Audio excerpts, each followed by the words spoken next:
Assalamualaikum warahmatullahi wabarakatuh. Masjid Nabawi menjadi situs penting bagi umat Islam. Tak heran jika makam di Masjid Nabawi itu menjadi salah satu tempat yang paling ingin didatangi umat Islam. Semua orang bisa mengunjungi makam Nabi, namun hanya orang tertentu yang bisa masuk ke dalam makam. Mereka adalah petugas pengganti penutup kain makam. Ada kisah menarik dari seorang syekh yang menjaga sekaligus pengganti tutup makam Rasulullah. Seperti apa kisahnya? 1971 ada 13 orang yang mendapat tugas untuk mengganti penutup ruang makam Nabi. Salah satu dari 13 orang ini ialah Syekh Ahmad Syahirti. Syekh Ahmad berhasil diwawancarai wartawan Al-Arabiyah. Wawancara tersebut berlangsung saat Syekh Ahmad sudah sepuh dengan umur 100 tahun. Syekh Ahmad Syahirti adalah kepala divisi bordir di pabrik kain penutup Ka'bah dan makam Rasulullah di Mekah. Ia bercerita selama 14 malam ia bekerja mengganti penutup ruang makam. Kata dia, makam Nabi tidak seperti penutup kain Ka'bah yang setiap tahun harus diganti. Penutup makam Nabi jarang diganti. Hal tersebut dikarenakan penutup makam itu terletak di dalam ruangan tertutup dan tak pernah tersentuh oleh siapapun. Biasanya penutup makam Nabi diganti setiap 100 tahun sekali. Terakhir kali diganti pada tahun 1971, tepatnya pada saat Syekh Ahmad ditugaskan mengganti penutup tersebut. Ketika ditanya tentang ruang makam Nabi, ia menjawab dengan suara gemetar, "Bagaimana aku bisa mengungkapkan perasaanku pada saat aku memasuki ruang makam Nabi?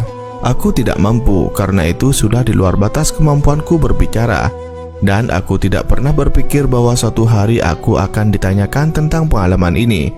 Kami adalah orang yang pertama yang masuk bersama Sayyidil Habib As'ad Syera, salah satu tokoh di Madinah Al-Munawwarah yang merupakan direktur wakaf keagamaan Madinah pada saat itu, dan Habib Maghrabi dari manajemen pabrik, dan banyak lagi yang lain. Kami berjumlah 13 orang. Aku tidak ingat sebagian besar dari mereka karena saat ini mereka telah meninggal dunia. Kami didampingi kepala suku Agas, yaitu penjaga makam Nabi turun-temurun." Syekh Ahmad bercerita ketika ia memasuki ruangan makam, tercium bau harum yang aromanya tidak pernah tercium sebelumnya. Aroma keharumannya sangat luar biasa. "Lihatlah lensa kacamata ini," dan ia menunjuk ketebalan kacamatanya, "dan lihatlah berapa banyak rambut putih. Itu semua menunjukkan berapa tahun kehidupan yang kubawa. Usiaku meski tidak menghitung, tapi aku pernah mendengar mereka mengatakan bahwa aku lahir pada tahun 1333 Hijriah atau 1917 Masehi. Dan seumur hidupku, aku tidak memiliki kegemaran selain kecintaan pada aroma yang indah atau parfum. Aku telah menghabiskan jangka waktu yang panjang di tahun-tahun yang tertinggal, berusaha untuk memuaskan nafsu mencium segala keharuman yang ada. Aku belajar banyak, dan aku dapat memberitahu Anda dengan keyakinan bahwa aku memiliki keahlian khusus bagaimana mencampur minyak wangi dan menghasilkan wangian terbaik, dan bahwa hampir tidak ada orang lain yang bisa membuat wangian seperti racikanku. Dan aku katakan ini karena aku menemukan ketidakmampuan untuk menjelaskan apa yang terjadi pada malam yang diberkati itu ketika pintu dibuka untuk kami dan kami memasuki ruang pemakaman baginda Nabi. Aku menghirup keharuman dan aroma yang tidak pernah ku ketahui atau mencium sebelumnya maupun sesudahnya, dan tidak pernah dikenal seumur hidupku. Aku tidak pernah tahu rahasia komposisinya. Itu adalah keharuman di atas keharuman, aroma di atas aroma, sesuatu yang lain daripada yang lain, bahkan akan membuat takjub seorang ahli sekalipun atau pedagang parfum manapun juga tidak akan pernah mencium seperti itu sebelum atau sesudahnya," kata beliau. Syekh Ahmad melanjutkan, "Ketika pintu makam dibuka, ia sangat takjub. Ini adalah tempat teragung di muka bumi. Aku tidak tahu persis berapa luasnya, tetapi menurut taksiran kami, ruang makam itu sekitar 48 meter persegi dengan ketinggian kurang lebih 11 meter. Di bawah kubah hijau ada kubah kecil dan tertulis di situ makam Nabi, makam Abu Bakar As-Siddiq, dan makam Umar bin Khattab. Di samping 3 makam terdapat makam lain yang kosong. Ternyata ruangan tersebut merupakan ruang dari Sayyidah Fatimah Az-Zahra yang merupakan rumah di mana dia dan keluarganya tinggal.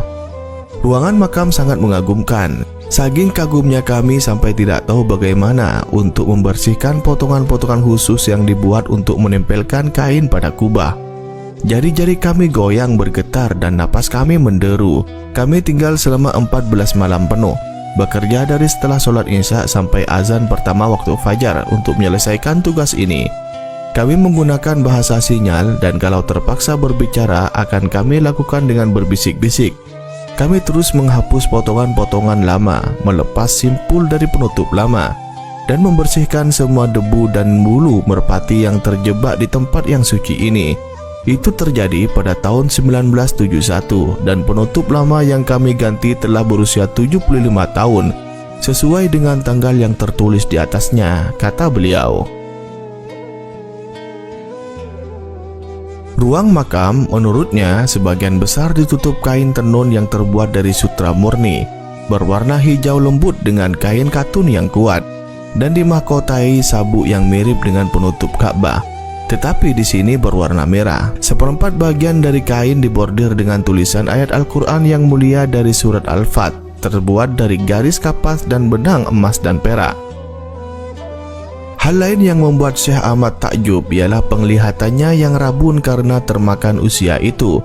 Bisa memasukkan benang ke dalam lubang jarum tanpa mengenakan kacamata, padahal tempatnya sangat redup.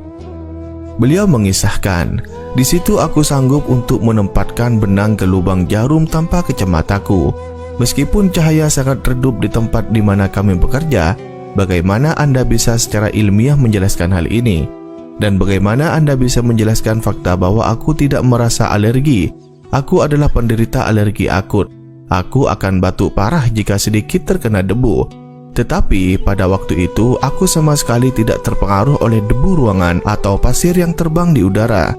Seakan-akan pasir tidak lagi pasir dan seolah-olah debu menjadi obat untuk penyakitku. Aku merasa sangat bersemangat dan muda seperti ketika usiaku belasan tahun. Padahal waktu itu usiaku sudah lebih dari setengah abad," tutupnya.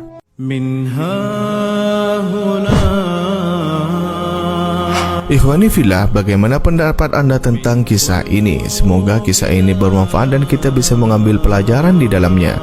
Wallahu a'lam bishawab.